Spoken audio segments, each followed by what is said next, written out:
ॐ ज्ञानतिमिरान्धस्य ज्ञानञ्जनशलाकया चक्षुरुन्मीलितं येन तस्मै श्रीगुरवे नमः। नमो विष्णुपादाय कृष्णप्रेष्ठाय भूतले श्रीमते भक्तिवेदान्तस्वामिन्निति नामिने। नमस्ते सारस्वते देवे गौरवाणी प्रचारिणे निर्विशेष शून्यवादी पाश्चात्य देश तारिणे नित्यानंद नमस्तुभ्यं प्रेमानंद प्रदायिने कलौ कल्मषनाशाय जानवापतये नमः। नमो महावदन्याय कृष्ण प्रेम प्रदायते कृष्णाय कृष्ण चैतन्य नामने गौरतुसे नमः। जय श्री कृष्ण चैतन्य प्रभु नित्यानंद श्री अद्वैत गदाधर शिवासादि गौर भक्त वृंदा। हरे कृष्णा कृष्णा कृष्णा हरे हरे हरे राम राम राम हरे हरे। हरे कृष्णा। सब सभी भक्तों का हार्दिक स्वागत है आज के एक और कथा में। हम लोग चर्चा कर रहे हैं श्री चैतन्य भागवत आदि खंड चैप्टर सेकेंड के 65 नंबर तक चर्चा किए थे कि भगवान श्री चैतन्य महाप्रभु के प्रकट होने के पहले नवद्वीप में माता लक्ष्मी की कृपा से और सरस्वती की कृपा से लोगों के जीवन में समृद्धि, ऐश्वर्य और शिक्षा, स्कॉलरशिप प्रचुर मात्रा में आ गया। और इसके कारण वो जो है जिस प्रकार के भौतिक सुख को एक्सपीरियंस कर रहे थे उसमें पूरी तरीके से मग्न हो गए और वैदिक शास्त्र धर्म के वास्तविक जो उद्देश्य है उसको भूल गए। धर्म कर्म लोक सबे यही मात्र जाने मंगला चंडीर गीत करे जागरण। धर्म कर्म कर्म कर्तव्य जो है या धर्म के कार्य हैं उसका अर्थ लोग बस यही जानते थे कि मंगला चंडी यानी दुर्गा देवी का पूजा करना है, उनसे भौतिक ऐश्वर्य प्राप्त करना है और सुखमय तरीके से जीवन यापन करना है। ये एकमात्र डेफिनेशन रह गया था। धर्म का अर्थ यही हो गया था। और वैष्णवों को तो वो भिखारी समझते थे कि वैष्णव लोग मतलब ऐसे ही हैं, इनको कुछ, इनके पास कोई ऐश्वर्य नहीं है, धन संपत्ति नहीं है। क्योंकि वैष्णव जो होते थे प्राय वो उतने रिच नहीं होते थे और अपने आप को क्योंकि भौतिक कार्य में ज्यादा प्रेरित नहीं रहते हैं, वो भगवान के भजन में और जो मिल गया आसानी से सरलता से उसी में संतुष्ट रहते थे। तो वैष्णवों को इस प्रकार से वो लोग ऐसा समझते थे। और दम्भ करी विषय हरि पूजे कौन जन पुतली कर रहे कि हो दिया बहुधन। Some people proudly worship Vishnu, the goddess of snakes, and others spend great wealth on idol worship. बहुत इस प्रकार से विस्तार से मूर्ति स्थापित करना और उनका विस्तार से पूजा करना, लाखों लाखों रुपए खर्च करना, इस प्रकार से कुछ लोग ये कार्य करने में लग जाते थे। So ordinary people, particularly the rich mercantile community, lavishly spent money for the worship of Manasa Devi, another name of Vishahari. They purchased the entire Brahman and Pandit communities and kept them under their control. They had various idols and deities of demigods and goddesses made, and they donated large sums of money in charity. Even today, the practice of making various kinds of idols is current at the time of Rasa Yatra. Instead of serving the deity of the Supreme Lord on the spiritual platform, they followed the system of idol worship and spent huge amounts of money on festivals. Later, they immersed those idols in the water and proved the flickering nature of their worship and their object of worship. Because they spent large amounts of money on useless purposes, the worship of deities such as Sri Jagannath Dev was rarely found in Bengal. तो बंगाल में ऐसी स्थिति वहां पे उत्पन्न हो गई और अभी भी ये सब चलता है ना। लोग जो है कुछ समय के लिए आइडल मूर्ति स्थापित करते हैं, फिर वापस से पानी में बहा देते हैं और खूब पैसे खर्च करते हैं उसमें। तो इस प्रकार से ये इस प्रकार का जो पूजा किया जाता है ये भौतिक लाभ के लिए किया जाता है, उससे भौतिक लाभ ऐश्वर्य प्राप्त करते हैं और इस प्रकार से भ्रमित होकर के अपने जीवन को यापन करते हैं लोग। असली जो पूजा है भगवान हरि की पूजा उसको नेग्लेक्ट कर देते हैं। So another reading of the second line is पुतली विभा दीते देय बहुत धन। यहाँ पे जो है पुतली कर रहे के हो दिया बहुत धन, which indicates that people who were maddened with material enjoyment uselessly and proudly spent money in marriage ceremonies between male and female monkeys, cats and dolls. In this way they increase their aversion to the Lord. तो इस प्रकार से बहुत सारा धन संपत्ति ऐश्वर्य लोग just cheap material happiness को प्राप्त करने के लिए ऐसे इधर उधर व्यर्थ गवा देते थे और भगवान हरि का पूजा करने से वंचित रह जाते थे।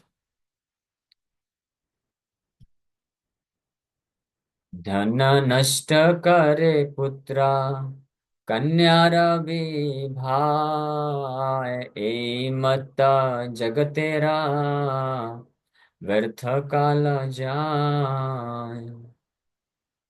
एवा भट्टाचार्य चक्रवर्ती मिश्र सबा, ताहाराओ न जाने, सब ग्रंथ अनुभव। तो इस प्रकार से people squandered money on the marriages of their sons and daughters, in this way they wasted their human lives. तो केवल भौतिक सुख को प्राप्त करने के लिए धन संपत्ति इधर उधर बहुत व्यर्थ गवाते थे, बहुत एलोबरेट अरेंजमेंट करते थे, जैसे विवाह संस्कार में कितना लाखों करोड़ों रुपए खर्चा करते हैं। लेकिन भगवान का कोई त्योहार आएगा, जन्माष्टमी आएगा, तो उसमें थोड़ा सा खर्चा करके शांत हो जाता है। तो ये होता है भौतिक, जब माया देवी का प्रकोप रहता है तो इस प्रकार से लोगों की मति जो है भ्रमित हो जाती है। तो ये स्थिति चल रही थी नवद्वीप में श्री चैतन्य महाप्रभु के प्रकट होने के पहले। लक्ष्मी की कृपा से संपन्नता ऐश्वर्य तो बहुत था, लेकिन वो सब इन प्रकार के कार्यों में लगाते थे लोग, यानी कि भगवान हरि के लिए, कृष्ण की पूजा के लिए, सेवा के लिए कोई इंटरेस्ट नहीं लेता था। तो some people considered family life as the goal of life, and they thus spent large sums on the marriages of their sons and daughters. तो ये पारिवारिक सुख को ही अपने जीवन का असली लक्ष्य समझते हुए कुछ लोग विवाह संस्कार इत्यादि में खूब पैसे खर्च करते हैं। लोग बोलते भी हैं, अरे एक ही विवाह तो एक ही बार होता है, पूरे जीवन की आमदनी लगा देना चाहिए, ऐसे सेलिब्रेशन करना चाहिए, इस प्रकार से विवाह करना चाहिए कि सब खर्चा कर, लोगों को पता चलना चाहिए कि हम हमारा विवाह किया जा रहा है, इस प्रकार से हम अपने बच्चों का विवाह कर रहे हैं। तो ये इस प्रकार से लोग जो सोचते हैं यही जीवन का असली उद्देश्य है, तो उसमें पूरा अपना सब कुछ निछावर कर देते हैं। So in this way, they increased the happiness of those who were averse to Lord Hari. They concluded that getting their daughters and sons married is far better than worshipping the Supreme Lord, and in this way, they simply wasted their time in mundane affairs. ये चलता है, ये आज भी चल रहा है, बस पहले की बात नहीं है। उस समय नवदीप में ये सारी चीजें चल रही थी, भगवान आए ये सब ठीक करने के लिए। तो यहाँ पे बाद में फिर ये होगा सही। तो धन नष्ट करे पुत्र कन्यार विवाह, तो भगवान विवाह करके दिखाएंगे। इसलिए जब भगवान आते हैं, निमाई पंडित, उनका 2 बार विवाह होता है ब्राह्मण थे, लेकिन बुद्धिमंत खान, उनका विवाह इतने अच्छे तरीके से किए थे कि बहुत ऐश्वर्य तरीके से, जो भी पूरे नवद्वीप में देखे श्री चैतन्य महाप्रभु का विवाह विष्णु प्रिय माता जी के साथ जब हुआ था, तो सब के सब आश्चर्यचकित रह गए। हाँ, ये राजा का विवाह भी ऐसा नहीं होता है इतने अद्भुत ऐश्वर्य के साथ। तो भगवान का विवाह इस प्रकार से करना चाहिए। और ये वह भट्टाचार्य चक्रवर्ती मिश्र सब, तहारा न जाने सब ग्रंथ अनुभव। Even the so called scholars, the Bhattacharyas, Chakravartis and Mishras, did not know the real purport of the scriptures. तो ब्राह्मणों में सबसे ऊंचे ब्राह्मण भट्टाचार्य, चक्रवर्ती और मिश्र कहलाते हैं। तो यहाँ तक कि उस समय ऐसी परिस्थिति हो गई कि भट्टाचार्य, चक्रवर्ती और मिश्र ब्राह्मण भी शास्त्रों के तात्पर्य को नहीं जानते हैं। बहुत सारे शास्त्र पढ़े रहते थे, कई वेद पुराण सब पढ़ते थे, पढ़ाते थे, पढ़ते थे, पढ़ाते भी थे, लेकिन किसी को शास्त्रों का असली जो परपोर्ट है, निष्कर्ष है, नहीं पता रहता। सब केवल भौतिक चीज को ही प्रेरित करने के लिए ये सब करते थे। सो द वर्ड्स ग्रंथ अनुभव मीन समरी और परपोर्ट। ग्रंथ अनुभव, हाँ, तो ग्रंथ कोई पढ़ता है, समझता है, तो ही मस्ट हैव ग्रंथ अनुभव। ग्रंथ का अनुभव होना चाहिए, that means you must know the purport और समरी ऑफ द वैदिक लिटरेचर। अगर वो नहीं है, परपोर्ट नहीं पता है, निष्कर्ष नहीं पता है, then it is useless endeavour. उसको बोला गया है गर्द में गधा जैसे बोझा उठाता है ना, वैसे कंपेयर किया गया है। ऐसे पंडित है या ब्राह्मण है कोई, जो बहुत सारे शास्त्र तो पढ़ लेता है, रट लिया है, लेकिन उसका तात्पर्य नहीं पता है कि भगवान कृष्ण परम भगवान है, उनका सेवा करना चाहिए, भक्ति करना चाहिए, नाम जप करना चाहिए। अगर इस निष्कर्ष पे नहीं पहुंचा कोई, तो उसके द्वारा जितना भी मेहनत किया गया ग्रंथों को पढ़ने के, सालों साल सालों साल, वो सब एक बोझा मात्र रह जाता है। So it is stated in the Srimad Bhagavatam, in the revealed scriptures. The ultimate object of knowledge is Sri Krishna, the personality of Godhead. The purpose of performing sacrifice is to please Him.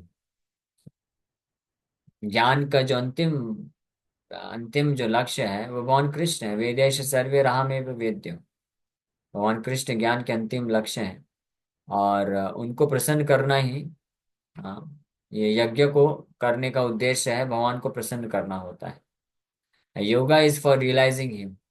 योग करना उनको realise करना, उनका साक्षात्कार प्राप्त करना है। All fruitive activities are ultimately rewarded by him only. हर प्रकार के जो कर्म है, कर्तव्य है, कर्मकांडी कार्य हैं, उनका जो फल है वो उनके द्वारा ही प्रदान किया जाता है। And he is supreme knowledge and all severe austerities are perform to know him. वही पूर्ण परम ज्ञान है, और जितने भी प्रकार की तपस्याएं की जाती हैं वो उनको जानने के लिए की जाते हैं। रिलीजन और धर्म is rendering loving service unto him. धर्म का अर्थ होता है प्रेममय, उनको प्रेममय सेवा करना। He is the supreme goal of life, ultimate goal of life. नते विदु स्वार्थ गतिम ही विष्णु। गति है वो हर चीज की। So in his commentary on Bhagavad Gita 2.45, Sri Madhvacharya quotes the following verse. In the Vedic literature, including the Ramayana, Purana, and Mahabharata, from beginning to the end, as well as within the middle, only Hari, the Supreme Personality of Godhead, is explained, and all Vedic knowledge is searching after the personality of Supreme Personality of Godhead. कथा उपनिषद में बताया गया। The source of dharma, uh, religious principles, is the Vedas, the Smritis, their commentaries, the conduct of sadhus, and the satisfaction of the soul. That which is prescribed in the Vedas constitute dharma, the religious principles, and the opposite of that is religion. इस 6 canto में बताया गया। वैदिक शास्त्र में जो वर्णन किया गया है वो धर्म कहलाता है। हाँ, वो उद्देश्य, और जो उसके खिलाफ है, अगेंस्ट है, वही रिलीजन है। तो दैट मीन्स वैदिक शास्त्रों का कंक्लूजन है, निष्कर्ष है कि भगवान हरि का पूजा करना चाहिए, वर्शिप करना चाहिए, सेवा करना चाहिए। तो अगर इस कंक्लूजन के अगेंस्ट कोई कार्य करता है, भले वो धर्म का पालन कर रहा है, शास्त्र पढ़ रहा है, ब्राह्मण है, सब कुछ है, लेकिन एक्चुअली में he is opposing the principles of religion, that's why he is doing irreligion, irreligious activities ले कर रहा है। Thus the Vedas are primarily concerned with declaring the supremacy of Vishnu. In his commentary on Mahabharata, Sri Madhvacharya states, the Vaishnava Puranas are all factual evidence, being the same as the Pancharatra. All the original Smritis are also evidence, being supportive. In all these works, only the supremacy of Vishnu is proclaimed, nothing else. ये जितने भी literatures हैं, वैदिक literature, पुराण है, स्मृति हैं, श्रुति हैं, सब में भगवान विष्णु की महानता को वर्णन किया गया है, और इसके अलावा और कुछ भी नहीं है। इन द बिगिनिंग आदो मध्य अंत्येचा, मध्वाचार्य इसको कोट करते हैं। समस्त वैदिक लिटरेचर के शुरुआत में, मध्य में और अंत में हरि सर्वत्र गीयते, Lord Hari is glorified everywhere.